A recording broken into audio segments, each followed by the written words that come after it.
매일 묵상 23년 1월 18일 수요일 진실한 삶을 사는 그리스도인 고린도후서 1장 12절에서 20절 말씀. 우리의 자랑은 이것입니다. 곧 우리의 양심이 증언하는 것인데 우리가 세상에서 행할 때 특히 여러분에 대해 행할 때는 더욱더 하나님의 순수하심과 진실하심으로 행했고 육체의 지혜로 하지 않았고 하나님의 은혜로 행했다는 것입니다. 우리는 여러분이 읽고 아는 것 외에 아무것도 다른 것들을 쓰고 있는 것이 아닙니다. 그러므로 나는 여러분이 완전히 알 수 있기를 바랍니다. 여러분이 이미 부분적으로 우리를 알았습니다. 그러나 우리 주 예수의 날에는 여러분이 우리의 자랑거리이듯 우리는 여러분의 자랑거리가 될 것입니다. 나는 이런 확신이 있으므로 먼저 여러분에게 가기를 원했습니다. 이는 여러분으로 하여금 다시 두 번째 은혜를 받게 하기 위함입니다. 나는 여러분을 방문하고 마케도니아로 갔다가 다시 마케도니아에서 여러분에게로 돌아와 여러분의 파송을 받고 유대로 가고자 했습니다. 내가 이렇게 계획할 때 어찌 경솔히 행했겠습니까? 또 내가 이렇게 계획할 때 예라고 했다가 금방 아니요라고 하려고 육체를 따라 계획하고 있는 것입니까?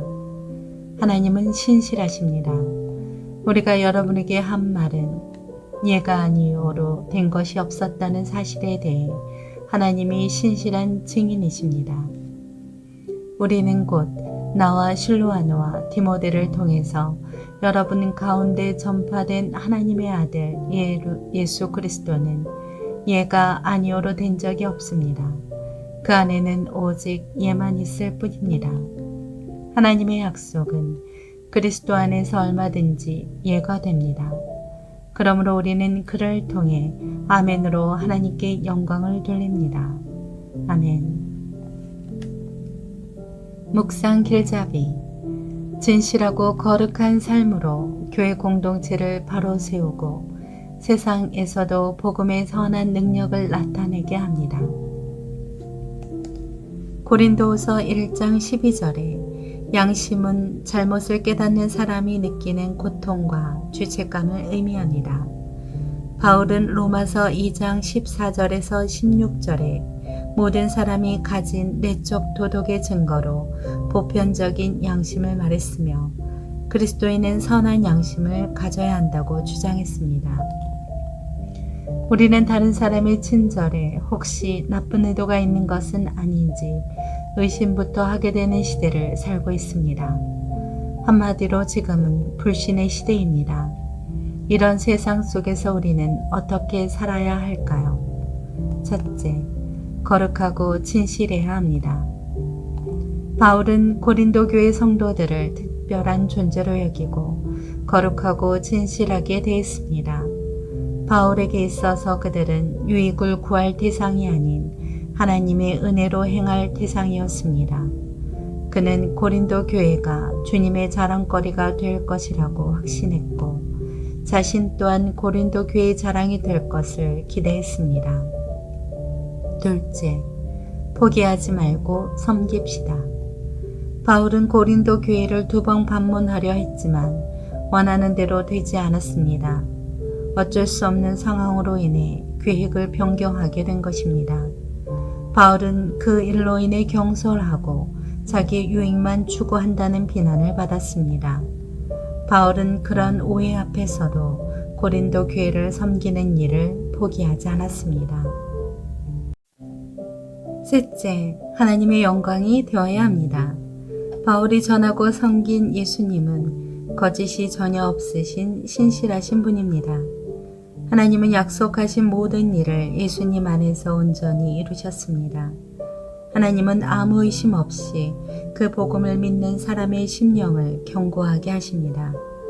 그 은혜를 알고 아멘으로 순종할 때 우리는 하나님께 영광을 돌릴 수 있습니다. 그리스도인은 어디서나 거룩하고 진실한 삶, 하나님의 은혜를 의지하고 힘있는 삶, 성실과 정직으로 하나님의 사랑을 전하는 삶을 살아야 합니다. 우리의 능력으로는 불가능한 그 일이 신실하신 하나님 안에서는 얼마든지 가능함을 믿으시기 바랍니다. 삶의 적용.